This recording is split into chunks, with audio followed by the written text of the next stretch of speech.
دوستو ہر گزرتا دن پوری دنیا میں خاص کر پاکستان میں ہوا کی بیٹیوں کی زندگی مشکل کر رہا ہے۔ آدم کے بیٹوں کے روپ میں درندے ہوا کی بیٹیوں کو نوچنے کے لیے تیار بیٹھے ہیں۔ کچھ روز قبل لاہور کے مشہور زمانہ college Punjab group of colleges کے کیمپس نمبر 10 میں ایک افسوسناک واقعہ پیش آیا ہے، جس میں کالج کے گارڈ نے ایک لڑکی کی عزت دری کی ہے، اور کچھ اطلاعات کے مطابق یہ ایک آدمی کا کام نہیں ہے، ایک سے زیادہ لوگوں نے یہ ریپ کیا ہے۔ اور افواہوں کے اس گرد و غبار میں ایک اور افواہ بھی چل رہی ہے کہ جس نے ریپ کیا ہے وہ بہت پاورفل شخص ہے۔ سیکیورٹی گارڈ کا صرف نام استعمال کیا جا رہا ہے، لیکن جس نے اصل میں یہ ریپ کیا ہے وہ ابھی تک سامنے نہیں آیا۔ جب یہ زیادتی کی خبر سوشل میڈیا پہ وائرل ہوئی تو 13 اکتوبر کو پولیس نے مبینہ طور پہ ملوث ایک شخص کو اریسٹ کیا جو اس کالج کا سیکیورٹی گارڈ ہے۔ سیکیورٹی گارڈ کے اریسٹ ہونے کے بعد طلباء نے احتجاج کرنے کا منصوبہ بنایا۔ کالج کے اسٹوڈنٹ نے ڈیمانڈ رکھی کہ اسی کالج کے پرنسپل کو بھی انصاف کے کٹگرے میں کھڑا کیا جائے، اس سے بھی سوال کیے جائیں، کیونکہ ہوا کچھ یوں تھا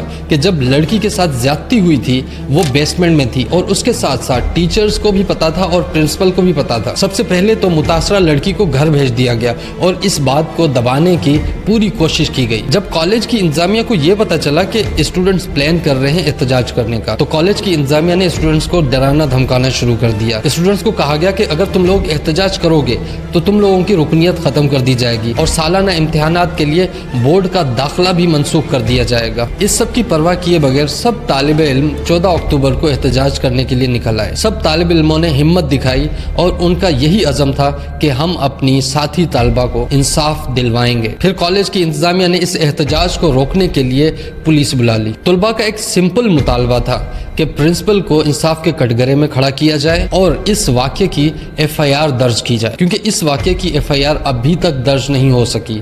پولیس اور گورنمنٹ یہ ماننے کے لیے تیار ہی نہیں ہے کہ ایسا کوئی واقعہ ہوا ہے۔ طلباء کا احتجاج مسلسل بڑھتا گیا۔ اس احتجاج کو ختم کرنے کے لیے، اس احتجاج کو روکنے کے لیے پولیس نے طلباء پر لاٹھی چارج کی۔ رپورٹس کے مطابق تقریباً 27 طلباء زخمی ہیں، جن میں سے ایک کی حالت نازک ہے اور اس کو سروسز ہاسپٹل لاہور میں شفٹ کر دیا گیا ہے۔ جب یہ احتجاج ہو رہا تھا اور پولیس لاٹھی چارج کر رہی تھی تو اسٹوڈنٹس پتھراؤ کر رہے تھے۔ اس پتھراؤ سے پرنسپل کو بچانے والی بھی پولیس تھی۔ پولیس نے پرنسپل کو وہاں سے بچایا اور نکال کے لے گئے۔ اب سوچنے کی بات یہ ہے کہ پولیس اور گورنمنٹ اس واقعے کو ماننے کے لیے تیار ہی نہیں ہے۔ پولیس کا کہنا ہے کہ ایسا کوئی واقعہ ہوا ہی نہیں ہے، کسی بچی کے ساتھ کوئی زیادتی ہوئی ہی نہیں ہے۔ تو کیا یہ جو طلباء احتجاج کر رہے ہیں، اپنی اسٹڈی چھوڑ کے، اپنے گھر بار چھوڑ کے، اپنے ماں باپ کو پیٹھ پہ رکھ کے، اپنی ایک طالب علم دوست کو انصاف دلوانے کے لیے جو احتجاج کر رہے ہیں، کیا یہ سب پاگل ہیں؟ SP شیروانوں کا کہنا ہے کہ ایسا کوئی واقعہ ہوا ہی نہیں ہے۔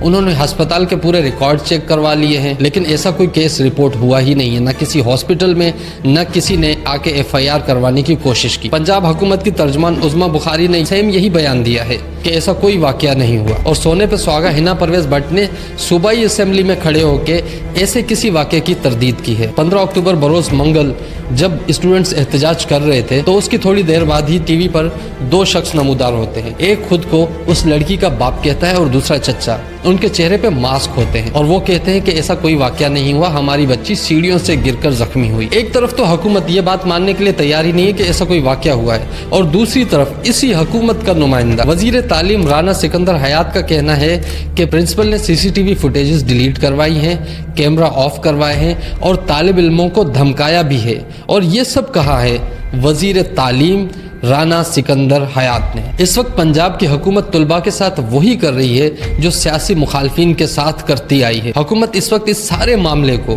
مذاکرات کے بجائے ڈنڈے سے دبانا چاہ رہی ہے، اور جہاں تک بات رہی خواتین کو ہراساں کرنے کی، تو حکومت کو اس سب کے خلاف ٹھوس قدم اٹھانے پڑیں گے۔ سسٹینیبل سوشل ڈیولپمنٹ آرگنائزیشن کے مطابق 2023 میں 10,201 کیسز ایسے آئے ہیں جس میں خواتین کو ہراساں کیا گیا، اور یہ نمبرز 2022 سے 14.5% زیادہ ہیں، یعنی کہ مسلسل ان کیسز میں بڑھوتری آ رہی ہے۔ بطور قوم ہمارا مسئلہ یہ ہے کہ ہم کمزور حافظے کے مالک ہیں، ہم جلد ہی چیزوں کو بھول جاتے ہیں، اور جب کوئی نیا سانحہ ہوتا ہے تو ہم واویلا مچا دیتے ہیں اور پچھلے سارے سانحات ہمیں یاد آ جاتے ہیں۔ آپ کو تو یاد ہوگا موٹر وے کیس میں کیا ہوا، زینب کیس میں کیا ہوا۔ صرف ایک زینب الرٹ قانون بنا دیا گیا، لیکن اس زینب الرٹ قانون کا عام عورتوں کی زندگی پہ کیا فرق پڑا؟